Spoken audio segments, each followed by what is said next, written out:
Vicente Urbino de Freitas. Terá sido ele, efetivamente, o culpado pela morte do sobrinho Mário?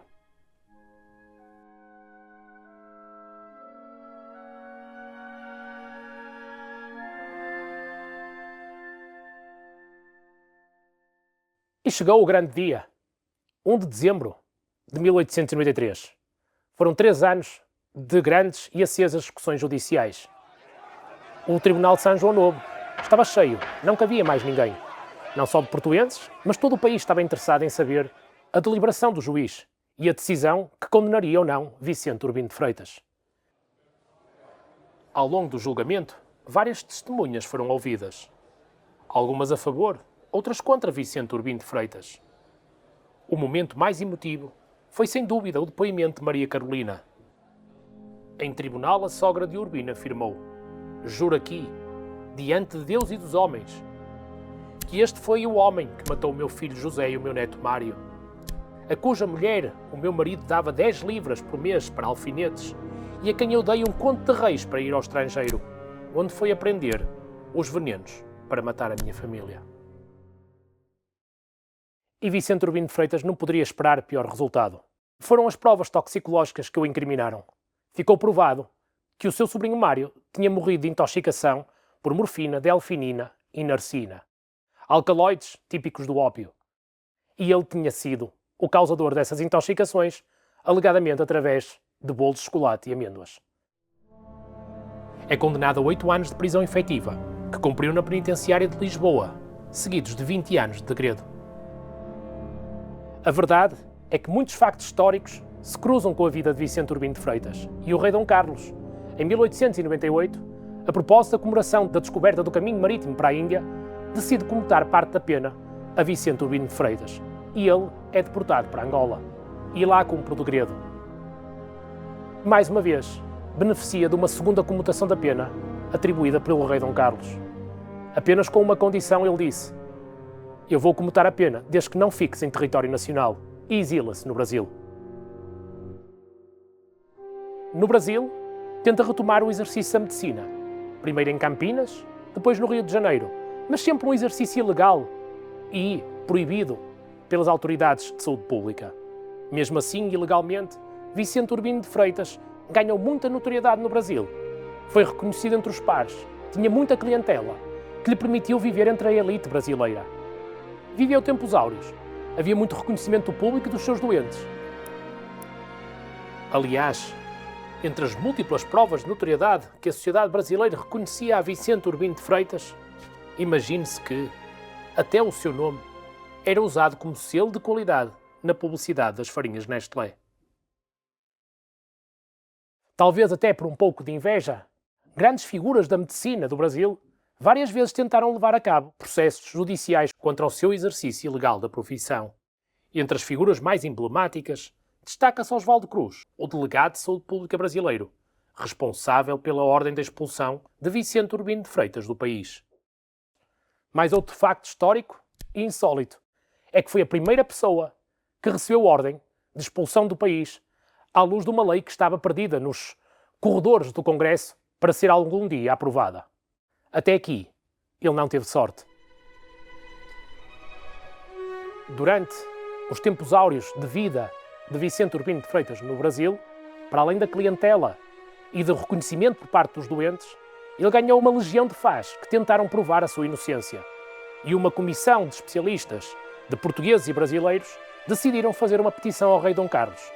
Levaram uma carta encabeçada pelo almirante Augusto de Castilho ao rei Dom Carlos na tentativa de ilibar Vicente Urbino de Freitas e permitir que ele voltasse a Portugal. O rei Dom Carlos negou essa petição. Durante este período de vida no Brasil, as notícias que Vicente Urbino de Freitas recebia de Portugal também não eram animadoras. Vinha de Portugal a notícia que o seu filho, Emílio Urbino de Freitas, se tinha suicidado com um disparo de arma de fogo. Tudo indica que foi um desgosto amoroso. E chegamos a 1910, uma das datas mais importantes da história de Portugal. Dá-se a queda da monarquia e a implantação da República. E, finalmente, Passado mais de 20 anos de ausência de Portugal, Vicente Urbino de Freitas pode regressar. Não o decide fazer de imediato e, em setembro de 1913, regressa a Portugal. E até aqui, mais uma vez, Vicente Urbino de Freitas não teve sorte. Regressa a Portugal com um único objetivo: continuar a provar a sua inocência. Mas morre, um mês depois, vítima de pneumonia.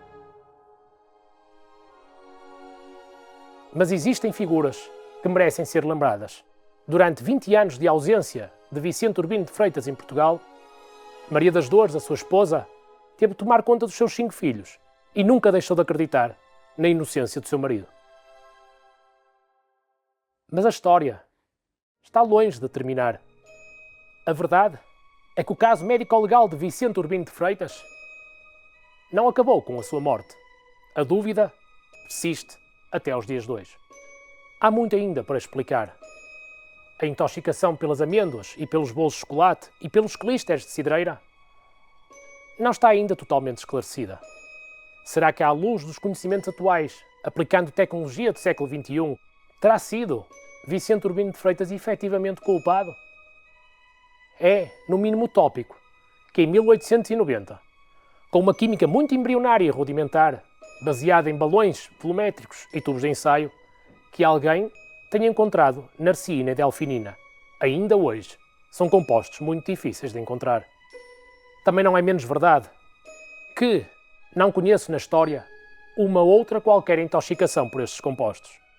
Só poderemos ter a certeza se de facto Vicente Urbino de Freitas envenenou o seu cunhado ou o seu sobrinho, se tivermos a sorte de repetir as autópsias, mais de 130 anos depois. Foram 18 anos à procura de uma das vítimas. Estava muito longe de imaginar que algum dia pudesse encontrar uma delas.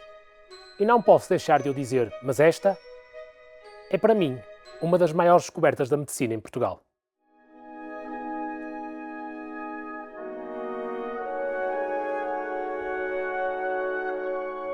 27 de outubro de 2019.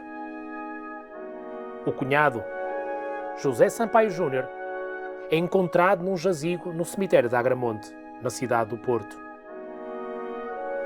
E a autópsia é repetida mais de 130 anos depois.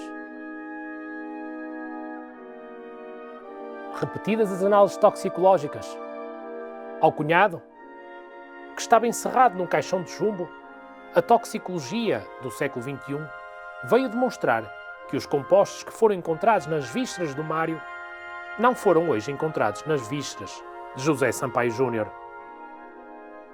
A agonia, na hora da morte, do cunhado de Vicente Urbino de Freitas não se ficou a dever aos mesmos compostos que levaram à intoxicação de Mário.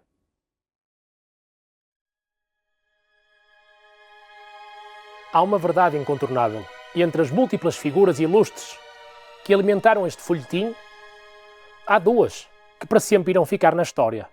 São eles o professor Vicente Urbino de Freitas e o professor Joaquim António Ferreira da Silva.